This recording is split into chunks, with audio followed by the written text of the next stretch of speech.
সম্প্রতি চট্টগ্রাম মহানগরীতে নিষিদ্ধ ঘোষিত সশস্ত্র সংগঠন কুকি চিন ন্যাশনাল ফ্রন্টের জন্য প্রস্তুত করা প্রায় ৩০,০০০ পোশাক উদ্ধার করেছে পুলিশ। এ খবর প্রকাশের পর দেশ জুড়ে শুরু হয়েছে ব্যাপক আলোচনা। এর আগে ২০২৩ সালে বান্দরবানের রুমা ও থানচি এলাকায় ব্যাংক ডাকাতি ও ব্যবস্থাপক অপহরণের মতো ঘটনায় আলোচনায় উঠে এসেছিল সংগঠনটি। তবে হঠাৎ করে এত বিপুল পরিমাণ পোশাকের প্রয়োজন কেন পড়ল তা নিয়ে সংশয় তৈরি হয়েছে। অনেকে প্রশ্ন তুলছেন, তাহলে কি গোপনে সংগঠনটি হাজার হাজার নতুন সদস্য নিয়োগ দিচ্ছে? এই ঘটনায় সেনাবাহিনী কি বলছে তা নিয়েও ব্যাপক আগ্রহ তৈরি হয়েছে। ২৬ মে দুপুরে সেনা সদরে আয়োজিত এক প্রেস ব্রিফিংয়ে বিষয়টি তুলে ধরেন লেফটেন্যান্ট কর্নেল মোহাম্মদ শফিকুল ইসলাম। তিনি জানান, প্রাথমিকভাবে ৩০০টি পোশাক উদ্ধার হয়েছে, যেগুলোর ছবি ইতোমধ্যেই সামাজিক যোগাযোগ মাধ্যমে ছড়িয়ে পড়েছে। তদন্তে দেখা যাচ্ছে এগুলোর উৎস এবং পরিমাণ আরও বিস্তৃত হতে পারে। বম সম্প্রদায়ের জনসংখ্যা যেখানে প্রায় ১২,০০০, সেখানে ৩০,০০০ ইউনিফর্ম কেন প্রস্তুত করা হয়েছিল তা নিয়েও প্রশ্ন উঠেছে। এ বিষয়ে অনুসন্ধান চলছে।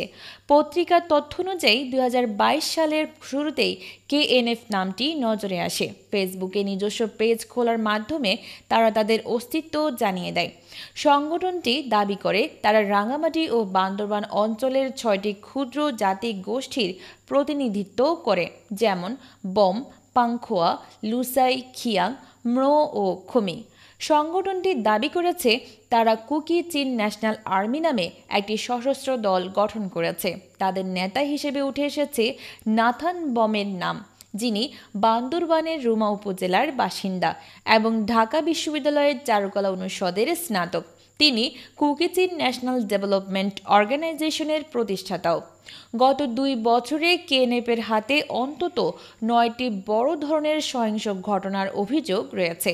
২০২৩ সালে সংগঠনটির ৪টি হামলায় ৫ জন সেনা সদস্য নিহত হন। অনেক বম নাগরিক সীমান্ত পেরিয়ে ভারতের মিজোরামে আশ্রয় নিয়েছেন। এমন অবস্থায় কেএনএফ পরিস্থিতির সুযোগ নিয়ে নতুন সদস্য সংগ্রহ করছে বলে স্থানীয় সূত্রে জানায়।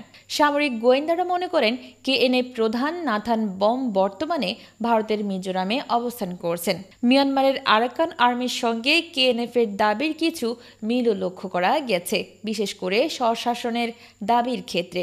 মিয়ানমার সীমান্তে চলমান অস্থিরতা ও অস্ত্রের সহজলভ্যতা কেএনএফের মতো সংগঠনকে আরও সক্রিয় করে তুলেছে। এদের কার্যক্রম শুধু দেশের অভ্যন্তরীণ নিরাপত্তার জন্যই নয়, বরং আন্তর্জাতিক পর্যায়েও বাংলাদেশের ভাবমূর্তির জন্য হুমকি স্বরূপ।